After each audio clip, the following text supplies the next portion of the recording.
What's going on, guys? Tony from Speed Lab. What's up, guys? Ronnie from Speed Lab. This is like take 4, I think, because I keep on talking too much and not getting enough information across, so I'm gonna try to have another go at this. We got the infamous suited racer mobile in today, and it's not here for a tune. He did lose a head gasket. He was not driving. The water pump gasket let go, which I've never seen on an Evo 10, but of course it happens. Andre says something funny. He calls it Andre's Law. It's like Murphy's Law, but it only applies to Andre. What can go wrong will go wrong.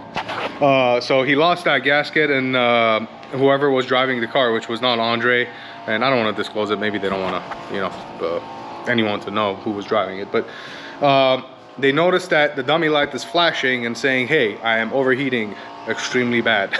And then they proceeded to coast the car down, but it was still on. So it ran for about probably 10-15 minutes with zero coolant in the car. So obviously we're gonna pull the head off, we're gonna resurface it, we're gonna get new valves for it, because this car, its whole life has been on E85, and as most of you guys already know, E85 has a tendency to pit the valves, especially the exhaust valves for some reason. So we're gonna do a valve job. We're gonna throw new valves in and valve springs in. Valve springs because the valve springs do fatigue, and you know, the seat pressure goes all over, and this car last time on the dyno saw a maximum of I think 52 pounds of boost, so it's not something we want to gamble with. We'll throw some new springs in there. Andre is most likely going to be selling this car, so we're gonna do a full service, make sure whoever gets the car next is gonna have zero issues with the motor. With that being said, we're also gonna pull the pistons and rods. We're gonna re-ring the pistons. That's finger crossed if we don't see any black death mark, meaning, you know, the piston got so hot that it expanded so much that it essentially had zero clearance in the bore, and what happens is, you know, it starts eating the skirt and it destroys the bore. Which reminds me, I should probably bore gauge it and look at the walls, as I looked at the top of the pistons and I saw the head gasket that was leaking, but I didn't go deep enough to see the walls. So we're gonna do that. And we're also gonna, of course, you know, install new bearings, calico coated ACL bearings. And we're gonna show you guys the process of zeroing out a dial bore gauge, miking the crank, and clearancing rod bearings, and then of course stretching the rod bolts to spec. This car was down on compression on one cylinder, about 20-30 psi. You could kind of hear it when you were cranking it over. This engine has literally seen abuse every single time it's been out. It's a 9,500 RPM every single time I go out type of situation with this car.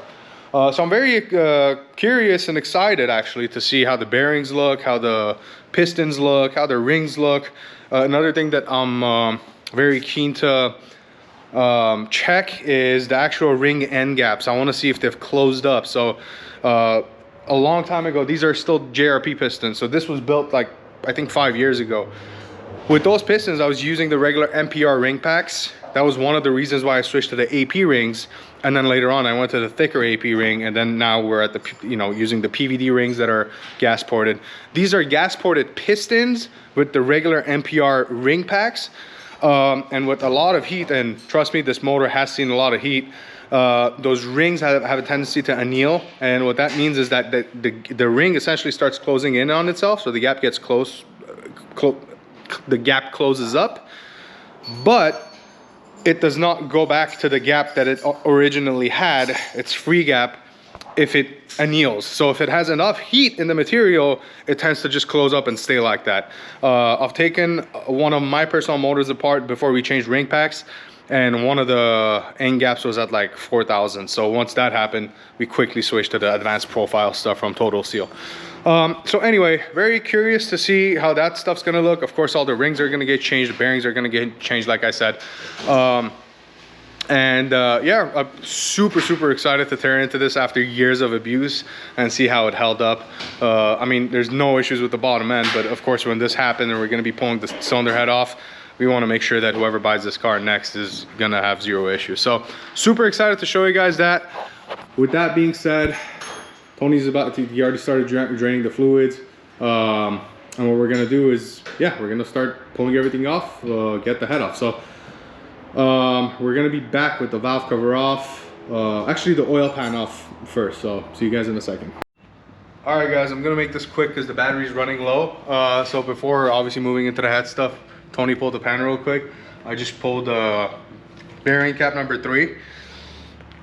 There's regular wear, of course, but for 10,000 miles and the kind of abuse this car's seen, that's not bad at all. On the side, you do see that it's starting to wear through the coating a little bit more aggressively. However, one thing that I did notice is, I don't know if we're gonna be able to show you here, or we might not be able, you probably can't get that, Tony, but basically what we're seeing is we're seeing at like 1 o'clock position, if you're looking at it from like, I don't know how to explain it fully, but the bearing, let's say this is the shell, around like the 1 o'clock position, we're seeing a lot more wear, and that simply means that the oil is just not thick enough for the clearance that we have, or we're over timing the engine, which I think is what's happening here. So on E85, of course, you can get away with that, but it does not want the timing that we're putting into the motor, and the bearing is literally telling us that, because it's producing cylinder pressure after top dead center, and it's producing so much that it's actually pushing that oil out. So it's not detonation, although it could be. We're not seeing any signs of it, at least with the bore scope. So what's happening is it's just getting over pressurized, and it's just pushing that oil out, which in turn, over time, you know, this is going to become a problem. But you know, right now it's just worn through the coating. So very interesting. Once you know, you take a cap off and you kind of understand what you're looking for, it can tell you a lot. So next time when it goes back on the dyno, we're gonna pull some timing out and just make that power with boost. But yeah, that's it for right now. And up next is gonna be whenever we pull the valve cover off, which is probably gonna be Monday. So see you guys then. All right, guys. So Tony got the cylinder head off. It's looking at the pistons right now. Again, guys, this is 10,000 miles of pure abuse. When I say abuse, I don't say that lightly. There's barely any wear on the skirts. I mean, this is just the dry loop coating coming off. If you guys look, no detonation marks. You know, we're not seeing any peppering or anything weird like that. All the rings are spinning freely. Piston tops literally look as good as they did when they went in. This one, the bearings is still under crank, but just wanted to show you guys something. So as you guys can see, this is cylinder number 2. This bearing on the connecting rod side is displacing the oil. So what this means is we have to tighten up the clearance a little bit, or have a higher viscosity oil. And on top of that, I think we're actually over timing the engine just a little bit, because on E85 you can get away with that without even knowing.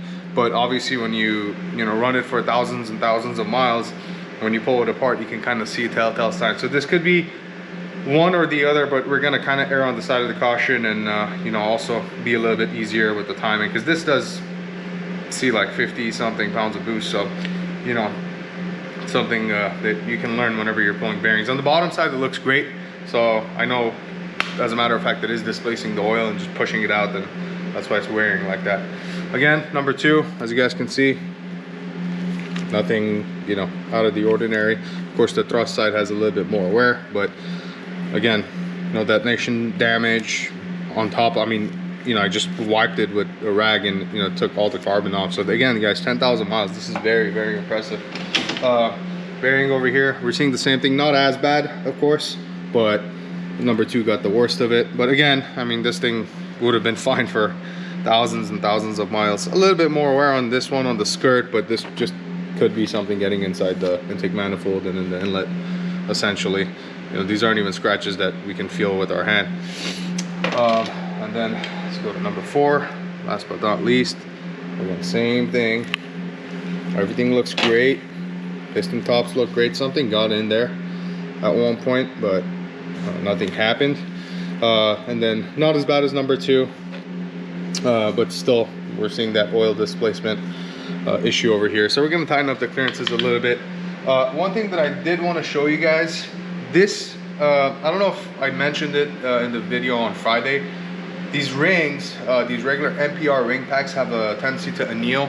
And what that means is when you have too much heat inside the motor, what will happen is that ring will get so hot that it'll close in on itself. So that happens when you're running, you know, lean on one cylinder, or, you know, just in general, you have a lot of heat happening in one cylinder. Number 1 was the one that actually had the coolant going into it, so that's where we had the failure. And by the way, we'll take the head gasket apart next and show you guys exactly where it failed.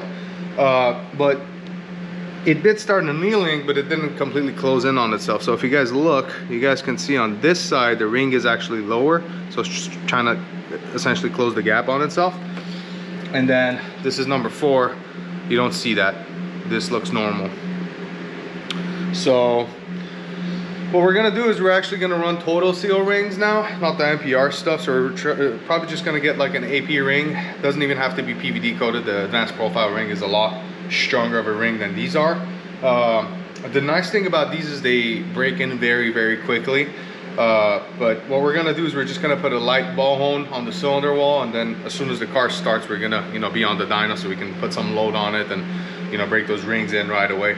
But other than that, just looking at it, you know, we're not seeing anything out of the ordinary. Of course, number 1 has a little bit of flash rusting because it sat for a while with water going in it, or water in it essentially, from, you know, the head gasket failing. But this annealing issue is, again, I kind of knew I was gonna see this, but can they see that, Tony? Yep, it shows. There you go. You can see like one part of the ring is essentially dragged down, which is very interesting. And you know, you can run engines like this without even knowing that this is happening. But you know, obviously this is why, you know, we incorporate all these, you know, expenses into our engine program, like the PVD coated AP rings, and a thicker top ring. Yes, it is a little bit more drag. Yes, you are going to give up a little bit of horsepower, but it's going to last a lot longer. And you know, if you have a lean event, you know, you're not going to butt ends and, you know, break the piston. So that's a saving grace for these high power 4G63s for sure, or any 4-banger or any engine really. But you know, all these pro mods and stuff, like they're running the AP stuff and some proprietary stuff even. Crank looks good. We didn't see anything with the journals that was concerning. Everything else looks good. We are going to replace the oil pump just as a precautionary measure. And then let's just show you guys the cylinder head really quick that Tony has already taken out. Looking at the cylinder head, same thing.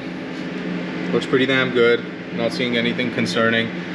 We are going to put a feeler on this. So we're going to take all the buckets out. Right now it has buckets, so as soon as I tip it over, all the buckets are going to fall out.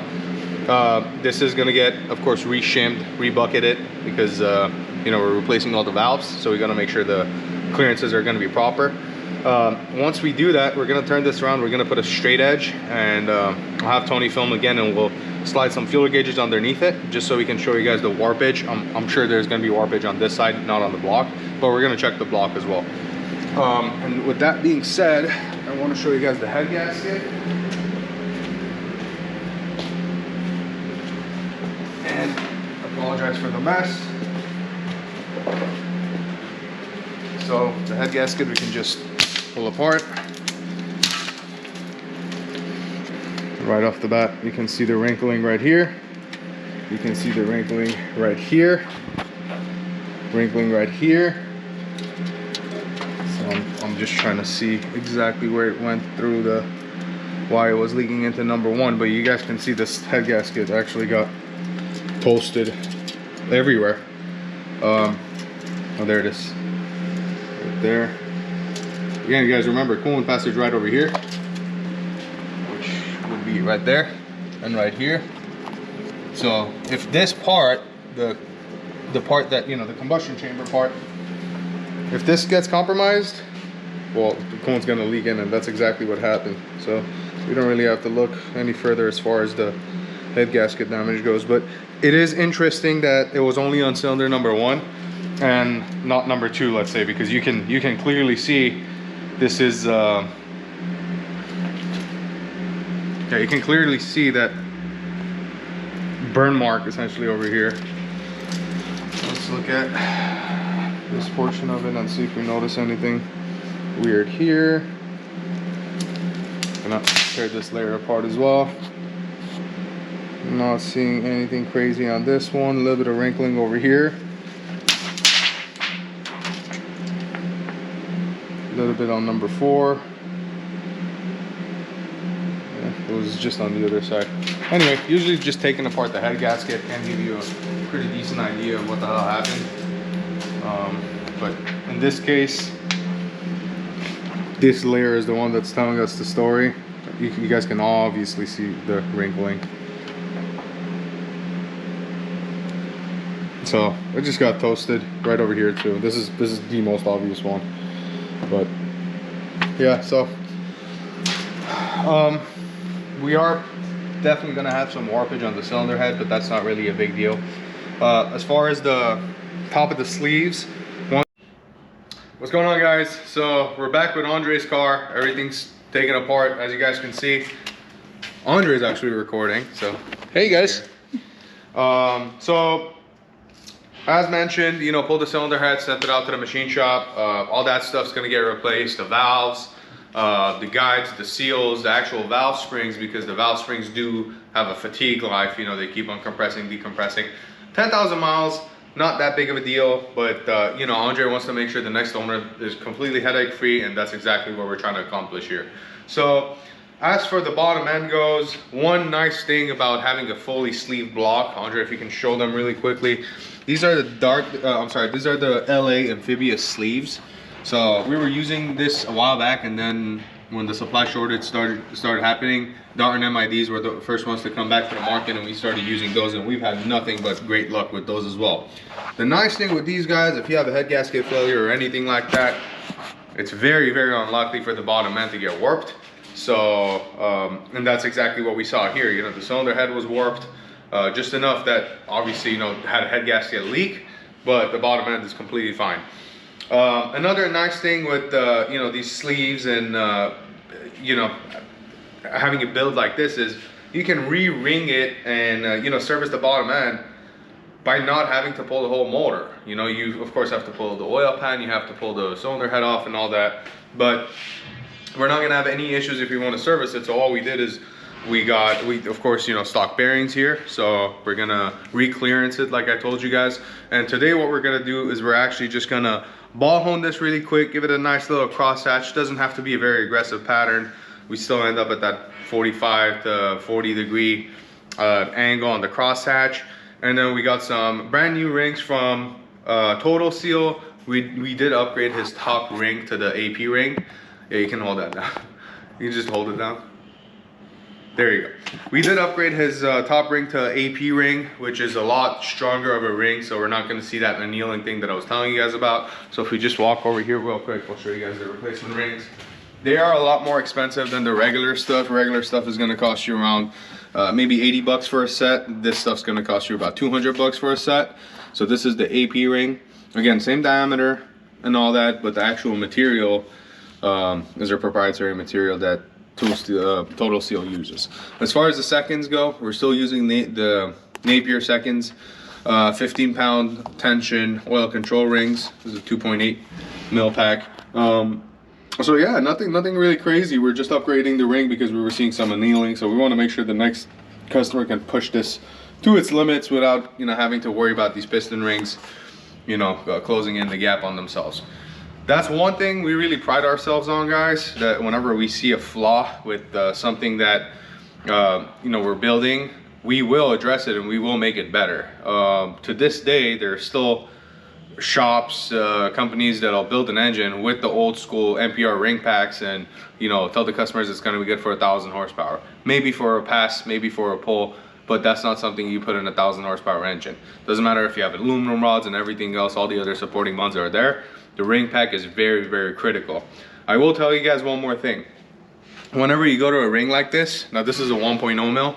If you go to a 1.2 mil, this is gonna be even worse, and especially if you have a coating. So on our SPL 900s and our SPL 1000 Evo 10 motors, we actually have a 1.2 mil PVD coated ring. So it's even harder than the actual AP ring. Now, the added thickness and the added hardness just means more friction, right? So you do give up, you know, maybe 1%, 2% power. However, that power in turn gives you longevity and reliability. So this ring now won't wear as fast as your 1.0, you know, chromoly ring would per se, you know, or whatever you get, you know, the NPR rings that you get out of the out of the box. Now I'm not knocking on the NPR stuff. You know, they very quickly seat.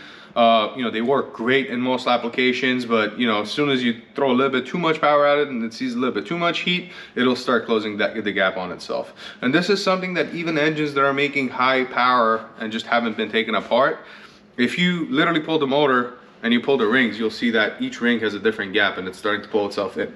So this is something that I'm surprised that not a lot of people have changed. This is why we work very closely with Total Seal and Wiseco when they're making our pistons. You know, the only ring packs we use are Total Seal, and there are a lot of ring pack options out there. So yeah, you're, you know, giving up a little bit of a tiny bit of power, and in turn you get a lot of reliability out of the rings. Very, very strong material. And yeah, if you know how to seal them properly, if you know how to, you know, do the machine work on the cylinder block, the sealing process is very effortless. You just got to use the right oil, make sure there isn't additives that don't need to be there, because the more additives you have, the more you're displacing the oil. So you just want to make sure you have a formulated oil that, you know, doesn't need any additional additives in there to do its job right. With that being said, we're going to go back over here. Again, this is not something we do often, but if we're doing a refresh, for instance on my car, I'll be doing this no problem. We want something that's not water-based. We're using coil over here, and since Andre's car sat for a while after that head gasket failure, there is a little bit of rust. We can't get all of it out, but tell you what, guys, as soon as I hit this with the ball horn, I'm gonna go 8 strokes. That's what we did for the first 2. Cleaned up very nicely. As soon as we start the car and the block gets some heat in it, some oil touches the walls, that rust is gonna come right off. That's not gonna be a problem. So what I'm gonna do is I'm gonna start it from here, and I'm not gonna lift my finger off the trigger until it's completely out again after the 8 strokes. So we're gonna do 8 strokes, okay?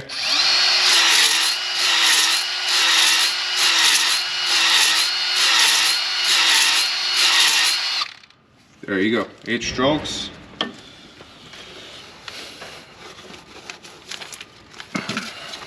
Look at that, nice crosshatch, just enough for new rings to seat, because we don't want to throw new rings in there with no crosshatch and glazed cylinder walls. Once we re-ring this, we put the bottom end together and put the cylinder head on top of it, make it a long block, this thing is going to perform flawlessly for many, many, many miles to come. So, this is the nice thing about doing things right. You know, you can always, you know, replace parts that you need to replace, and you don't need to replace your whole engine. So, you cry once, you pay the price, and then you don't have to worry about it. So that's pretty much it as far as this goes. Up next, Andre's probably going to be gone, so this video will probably have a part 2, and part 2 is going to be file fitting the rings, or maybe that'll be today, and then just, you know, wrapping it up and throwing it on the dyno will be another part. With that being said, see you guys very soon. What's going on, guys? Monday, back on Andre's car. We got number 4, number 1, and number 4 in. And yes, the logo is printed upside down. These were our first pistons that we developed with Diamond. It was very close to their shelf piston with a couple tweaks, including compression ratio and a couple other things. But anyway, we have everything ready to go. Rings are already filed to fit, already clearance the bearings. Something that was very interesting is when I took everything apart and I was measuring the old rod bearing clearance, so I basically stretched the rod bolts and, you know, torqued them to spec, make sure they're stretched properly. On the rod bearings, we had about 3.8 to 4th off clearance, which is almost 2 times the amount that we normally run. So it's kind of incredible to see, you know, even after they do wear, for, you know, whatever the reasoning is. In this case, the oil was getting too thin and wasn't replaced on time in the first couple oil changes. Not to say that I had a lot of miles, but we were also overtiming the engine just a little bit, because it was making close to 900 on our dyno, and we were leaning on it pretty damn hard, because this was a, you know, essentially a test mule, and Andre never really thought of getting rid of it until, you know, he has other priorities now. So, you know, we just got to make sure it's all right for the next customer. But it was quite interesting to see, you know, the bearings kind of squishing the oil out and displacing it, and, you know, how much of an impact that can have. Obviously, it's not running dry of oil, but that oil is getting extremely thin. That hydrodynamic wedge that's in between the crankshaft journal and the bearing itself is being displaced, not all the way, but almost all the way. And of course that generates a lot of heat too, and you can experience wear from that alone. But with that being said, these caliper coated bearings are awesome. So you know, the next owner is gonna enjoy this for many miles to come. That, you know, tens of thousands of miles. It's not abnormal to see you know, our motors 40, 50, 60,000 miles, and many more that we haven't even heard of, but you know, many that we see daily driven, 700 plus horsepower, not a problem. As far as the rings go, they're all filed to fit at this point. I dropped in number 1 and number 4, and yeah, 2 and 3 are still here, ready to go in, which is something that I'm gonna have Tony film me doing, since it's pretty much end of the day right now, and we usually film these things towards the end of the day. As far as the rings go, we did upgrade them to the total seal pack from the standard NPR ring packs. So the top ring, as I was showing you guys, it was annealing, exactly what I thought would happen. And what's crazy to me is, you know, a lot of shops will see this and not replace it and improve. This is why our engines are a little bit more on the expensive sides, but it's literally all the R&D, and you know, when we see something is not right, we have to replace it with something better. You know what I mean? And yes, you know, it's a $300 ring pack compared to a $80 ring pack, but who cares if it's gonna last a lot longer, or if it's gonna perform better? Who cares about that initial cost that you're paying up front, you know? I suppose some people do. No disrespect to anybody that does, they're just not our clientele, and they're not shops that we work with. And of course, if we're building an engine for a shop, we're doing the same thing as we do for our own customers. Anyway, and I'm sorry I keep touching the camera, I want to be able to see my handsome face. But what we did is we upgraded to that AP ring. So the top ring groove is still 1 millimeter. Obviously we didn't machine the pistons.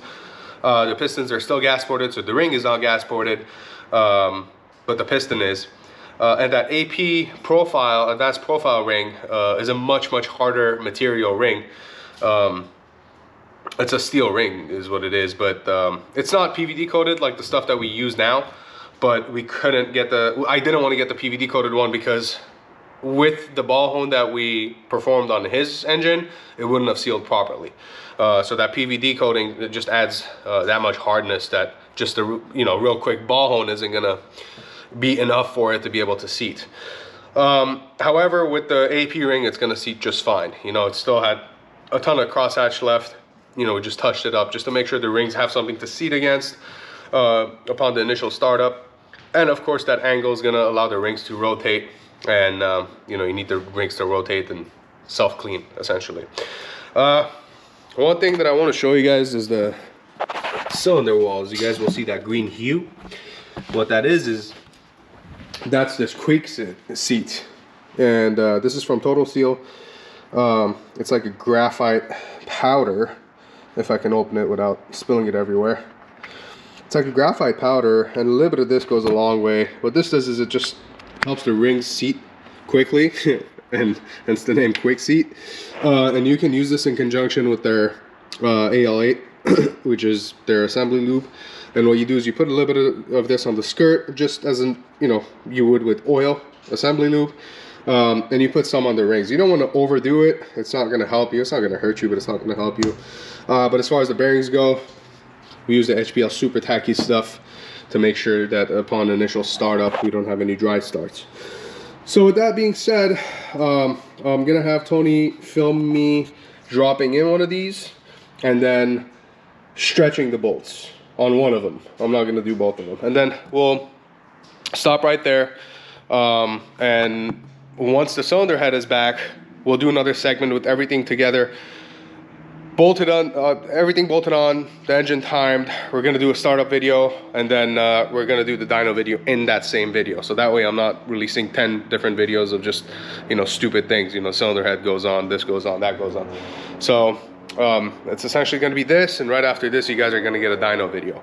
And this is gonna be cool because if by that time Andre actually does find the buyer will dictate how much power we make. So if he wants to make more power than we're already making, we can change a few things that's not engine related. Of course, we don't need to change anything engine related. It'll support whatever we make, 900, 950.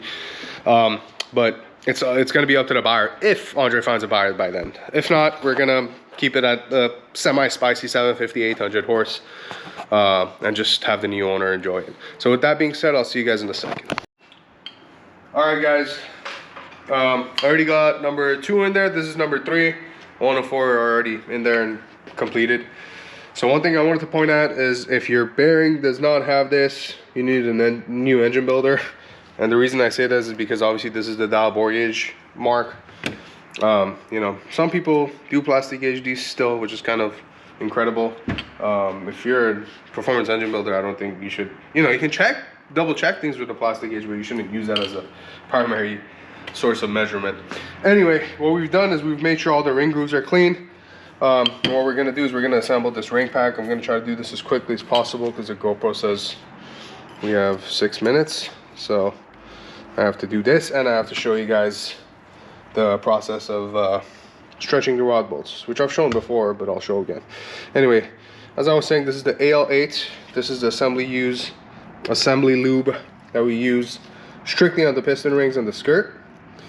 And the actual direction and the orientation of the rings are going to be included in every ring pack that you get, or every piston that you get. Essentially what you want is you want to make sure they're all essentially 120 degrees apart. It's not really that important, to be completely honest with you guys, because these rings do rotate whenever the engine is running, so they're never gonna stay in the same spot. But you know, kind of, I guess you develop a habit for this. If the ring has a mark, which the secondary Napier does, that mark always faces up. Because if it has a mark there, it means the Napier hook is on the bottom, and that's what you want. You can't scrape up, you have to scrape down. And then notice how I'm not using a super liberal amount, I'm using a conservative amount. That was a political joke. Anyway, this is already cleaned, so what we're gonna do is we're gonna apply over here, we're gonna apply a generous amount of assembly lube. Just make sure, you know, we get everything coated. You don't want to have that dry start, especially because we're replacing the oil pump on this car. We want to make sure that before the oil pump, you know, make sure the oil reaches everywhere. You know, we have something to protect the bearings. Same thing with the skirts. So I'm putting some AL8 on there. I used to use regular oil, but since I got the AL8, I've been using that. So now what we're gonna do is we're gonna put our piston conrod assembly in this ring compression sleeve. We're gonna push it down just a little bit, get it nice and squared. Then we're gonna take it over here, pop this in. What you wanna make sure is the actual ring squaring tool is completely flush with the block, because if it's not, one ring's gonna pop out, and if you don't realize it, like right before we shot this video, I was about to break one of the rings, but I realized it right before I did it, because I've done this many times. So what you want to do is you want to give it some gentle taps, and then once you feel the rings go in, the top 2 clearing, you can start giving it taps like this. And you want to kind of go slow when you're getting towards the crank, because if the rod is at an angle, it's going to scratch up the crank. But with that being said, at this point all we have to do is we have to stretch the rod bolts and put the rod caps on and stretch the rod bolts. So we'll see you in a second.